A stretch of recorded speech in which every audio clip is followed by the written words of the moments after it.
তৈরি হয়ে গেল একদম অনুষ্ঠান বাড়ির মতন মুচমুচে ঝুরি আলু ভাজা। দেখুন আলুগুলো কতটা মুচমুচে হয়েছে। নমস্কার বন্ধুরা, পিওর রান্নাঘরে আপনাদের সকলকে আরও একটা নতুন রেসিপিতে স্বাগত জানিয়ে আজকের ভিডিওতে আমি শেয়ার করব অনুষ্ঠান বাড়ির মতন ঝুরি আলু ভাজা। এই ঝুরি আলু ভাজা অনেকেই বাড়িতে বানালে নরম হয়ে যায়, তবে আজকে আমি এমন পদ্ধতিতে তৈরি করব যেটা আপনারা অনেক দিন পর্যন্ত বাড়িতে রেখে খেতে পারবেন আর একদম মুচমুচে হবে। আশা করছি আপনাদের পুরো ভিডিওটা দেখতে ভালো লাগবে, তাই অবশ্যই পুরো ভিডিওটা দেখতে থাকুন শেষ পর্যন্ত। আর আমার চ্যানেলে যদি নতুন বন্ধু হয়ে থাকেন তাহলে অবশ্যই চ্যানেলটিকে সাবস্ক্রাইব করে এবং ফেসবুক পেজটাকে ফলো করে পাশে থাকবেন। ঝুরি আলু ভাজা করার জন্য আমি এখানে 1 কিলো বড় বড় আলু নিয়েছি, তবে এরকম যদি বড় আলু না থাকে সেক্ষেত্রে কিন্তু আপনারা ছোট আলু দিয়েও করে নিতে পারেন।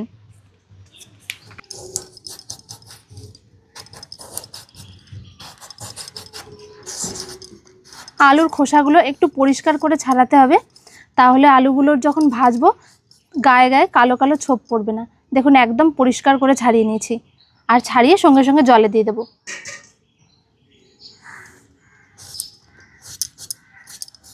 সব আলুগুলোকে ঠিক এরকমভাবেই পরিষ্কার করে ছাড়িয়ে নেব। আগে আলুগুলো ছুলে নেওয়ার পরে এখানে আমি একটা গ্রেটার নিয়েছি, আর গ্রেটারের যে বড় কাটারটা রয়েছে এইটা দিয়ে আমি আলুগুলোকে গ্রেট করে নেব। আর কাটার সময় অবশ্যই করে ওপর থেকে এরকমভাবে ধরতে হবে, ওপর থেকে নিচের দিকে এরকমভাবে টানতে হবে, তাহলে আলুগুলো একদম সরু সরু আর লম্বা লম্বা হয়ে পড়বে।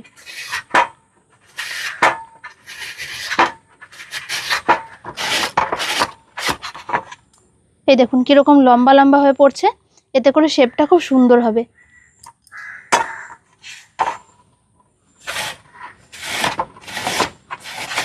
সব আলুগুলোকে আমি গ্রেট করে নিয়েছি, আর এই যে লাল লাল হয়ে গেছে আলুর কষের জন্য এগুলো কিন্তু ধুলেই একদম পরিষ্কার হয়ে যাবে। একটা গামলায় পরিষ্কার জল নিয়েছি, আমি এর মধ্যে দিয়ে দেব। এই রকমভাবে জল পাল্টে পাল্টে 4 থেকে 5 বার ভালোভাবে ধুয়ে নিতে হবে।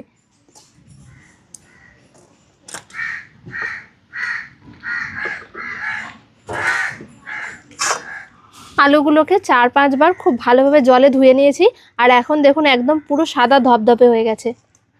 এইবার এই জল থেকে তুলে নিচ্ছি আর একটা আলাদা গামলায় রেখে দিচ্ছি।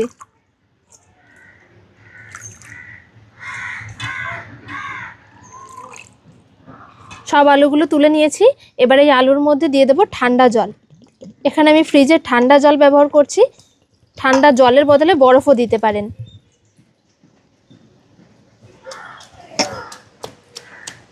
এবার এই ঠান্ডা জল দেওয়া আলুগুলোকে আমি ফ্রিজের মধ্যে রেখে দেবো 10 মিনিট।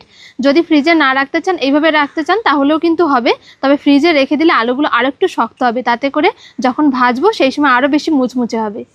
আলুগুলোকে 10 মিনিট মতন ফ্রিজে রাখার ফলে আগের থেকে অনেকটা শক্ত হয়ে গেছে। এবার এর থেকে জলটা ঝরিয়ে নেব।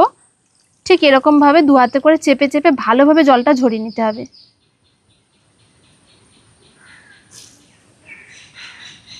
এই সাইডে আমি একটা চালন নিয়েছি, এই চালনের ওপর এইরকমভাবে ছড়িয়ে দেব, তাহলে এর গায়ে যে বাকি জলটা রয়েছে সেটা একটু হাওয়ায় টেনে যাবে।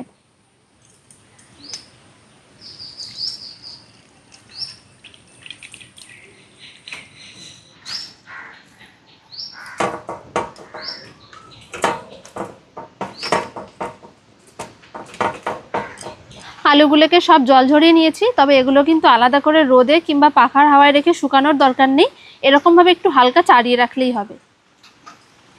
আলুগুলোকে জল ঝরিয়ে আমি মোটামুটি 5 মিনিট মতন একটু রেখে দিয়েছি। এবারে আলুগুলো ভেজে নেব। ভাজার জন্য কড়াইয়ে সাদা তেল দিয়ে দেব।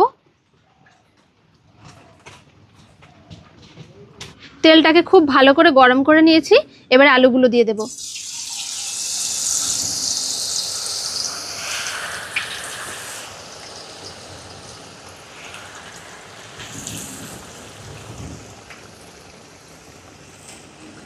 দেওয়ার সাথে সাথে যদি দেখেন যে এরকম বুদবুদ উঠতে শুরু করেছে, তাহলে জানবেন তেলটা একদম ঠিকঠাক গরম আছে, আর এরকমই গরম তেলে দিতে হবে। গ্যাসের আঁচটা বাড়ানোই রয়েছে, এরকমভাবে নাড়াচাড়া করে একদম মুচমুচে করে ভেজে নেব।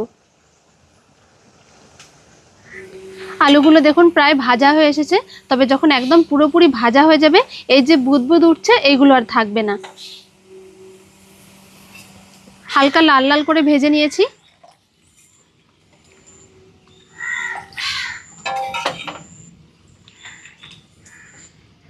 যখনই এরকম হালকা কালার হয়ে আসবে সঙ্গে সঙ্গে তুলে নিতে হবে, তা না হলে তেলের গরমে থাকতে থাকতেই পুড়ে যাবে।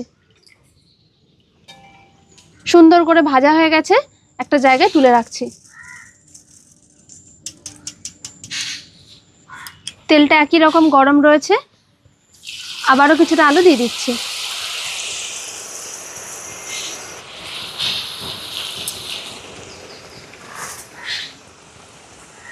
অনুষ্ঠান বাড়ির মতন আলু ভাজা অনেকেই বাড়িতে তৈরি করতে যায়, তবে দেখা যায় যে ভাজার কিছুক্ষণ পরপরই নরম হয়ে যায় আর বেশি দিন থাকেও না। একটু ছোট ছোট টিপস আছে যেগুলো মানলেই কিন্তু একদম মুচমুচে আলু ভাজা তৈরি হয়ে যাবে আর অনেক দিন পর্যন্ত এরকম মুচমুচে থাকবে।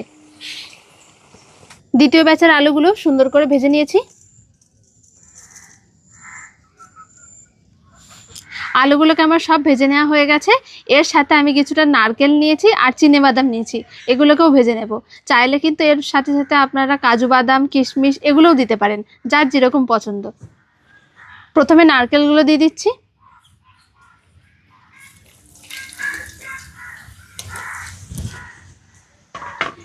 নারকেলগুলোকে হালকা লালচে করে ভেজে নিয়েছি।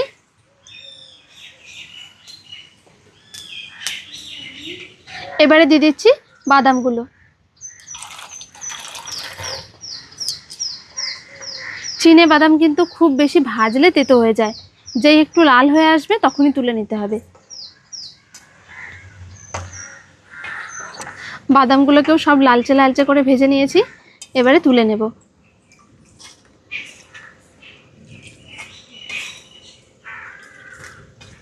এবারে কয়েকটা শুকনো লঙ্কা দিয়ে দিচ্ছি আর তারই সাথে কয়েকটা কারি পাতা, সব একসাথে তুলে নিচ্ছি। সমস্ত কিছু ভাজা হয়ে গেছে, এবার আমি এর মধ্যে একটু হালকা লবণ মিশিয়ে সমস্ত কিছু মাখিয়ে নেব। তবে আপনারা যদি এগুলো অনেক দিন পর্যন্ত রেখে খেতে চান, এর মধ্যে কিন্তু লবণ মেশাবেন না বা কোনো রকম মশলাও মেশানো যাবে না, এরকমই ভেজে রেখে দিতে হবে। যখন খাবেন ঠিক খাওয়ার সময় নিজেদের স্বাদ মতন যা খুশি মিশিয়ে নিতে পারেন। আগে থেকে মিশিয়ে রেখে দিলেই বেশি দিন ভালো থাকবে না, খুব তাড়াতাড়ি নরম হয়ে যাবে। ভেজে রাখা নারকেল, বাদাম সমস্ত কিছু একসাথে দিয়ে দিচ্ছি।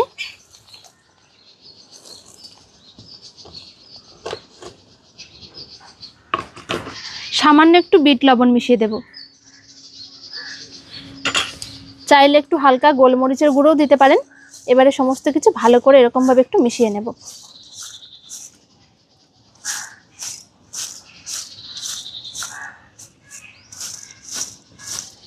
তৈরি হয়ে গেল একদম অনুষ্ঠান বাড়ির মতন মুচমুচে ঝুরি আলু ভাজা। দেখুন আলুগুলো কতটা মুচমুচে হয়েছে। তো বন্ধুরা, এরকম মুচমুচে ঝুরি আলু ভাজা যদি আপনারা বাড়িতে তৈরি করতে চান আর অনেক দিন পর্যন্ত রেখে খেতে চান, তাহলে অবশ্যই আমি যেরকমভাবে তৈরি করেছি এরকমভাবে তৈরি করে দেখবেন। অনেক দিন মুচমুচে থাকবে, নরম হবে না। আশা করছি আজকের ভিডিওটা আপনাদের সকলে ভালো লেগেছে। ভালো লেগে থাকলে অবশ্যই একটা লাইক, শেয়ার, কমেন্ট করবেন এবং আমাদের চ্যানেলটিকে সাবস্ক্রাইব করে আমাদের পাশে থাকবেন। দেখা হচ্ছে পরের ভিডিওতে। সকলে ভালো থাকবেন। ধন্যবাদ।